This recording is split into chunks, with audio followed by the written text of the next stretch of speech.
ओम शांति।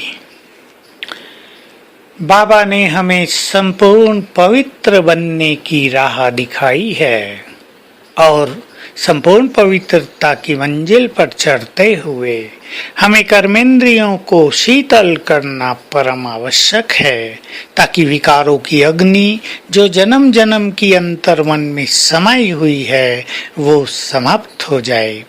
योग बल से ही कर्मेंद्रियों को शीतल किया जा सकता है। हमारी कर्मेंद्रियां संगम युग पर इतनी शीतल हो जाती हैं कि सतयुग में अंग अंग सुगंधित रहते हैं।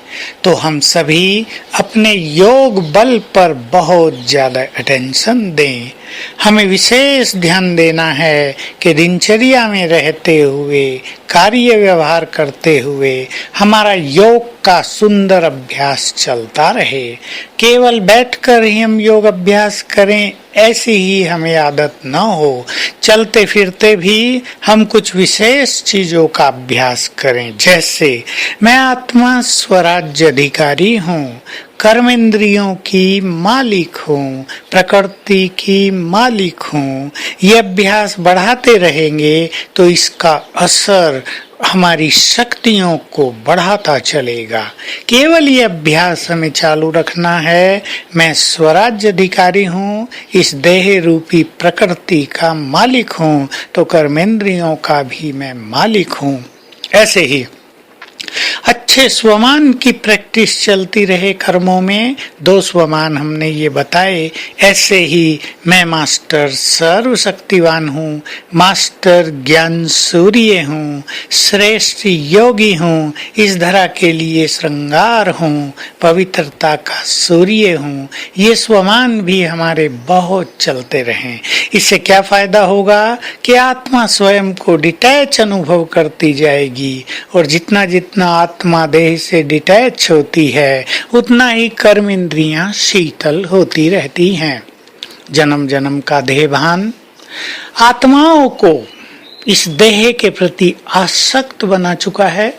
उससे कर्मेंद्रियों के रसों के कारण मनुष्य पवित्र बनना नहीं चाहता, और अगर वो बनता भी है तो कर्मेंद्रियों का रस, विशेष रूप से काम वासना का रस, उसे अपनी ओर बार बार आकर्षित करता है। देह के आकर्षण के ऐसा मनुष्य सदा ही अधीन हो जाता है और वो पवित्रता के सच्चे सुख से वंचित रहने लगता है। तो हमें योग बल बढ़ाते चलना है। योग बल बहुत बड़ी चीज है। स्वयं भगवान ने आकर हमें राजयोग सिखाया और संपूर्ण ज्ञान दिया कि तुम सर्वशक्तिवान से कनेक्ट कैसे रहो, उसकी शक्तियां तुम में प्रवेश करती रहें। एक बहुत सुंदर और चीज जो अपने को बार बार याद दिलानी है, हम भी आपको बार बार याद दिलाएंगे कि स्वयं सर्वशक्तिवान मेरा साथी है, वो मेरे साथ है।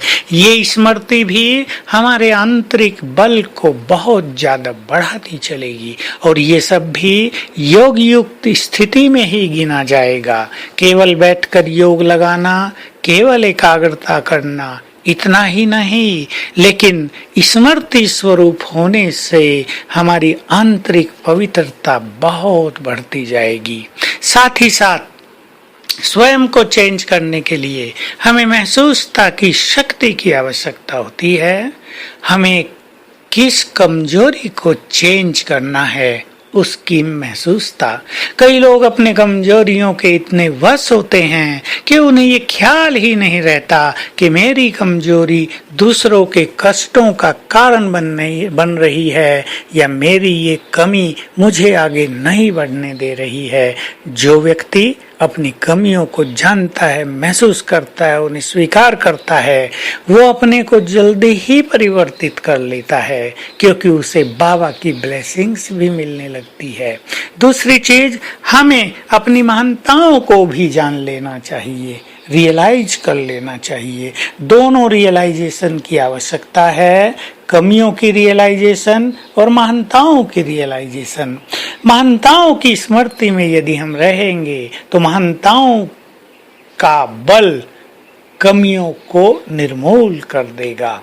ये बहुत सुख संगति है। इसलिए अपनी महानता को जानने के लिए स्वमान का बहुत अच्छा अभ्यास करते रहें।